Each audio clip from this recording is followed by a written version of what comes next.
வண்டியில் போகும் இடுக்குல வீரம் விளையுது கழனியில. பார்வை ஒண்ணுதான் வார்த்தை ஒண்ணுதான் பைசல் செய்யுது வழக்குகளை. சுற்றி எறியும் எந்த நெருப்பும் தொட்டதுண்டு உன்னை சுட்டதில்லை.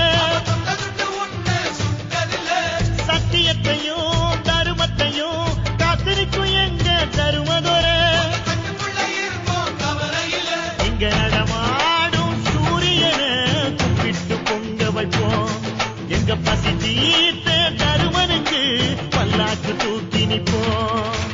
எழுந்தா மலை போல நடந்தா நதி போல அந்த ஆகாயம் போல எண்ணாம கொடுக்கும் மனசிருக்கும்.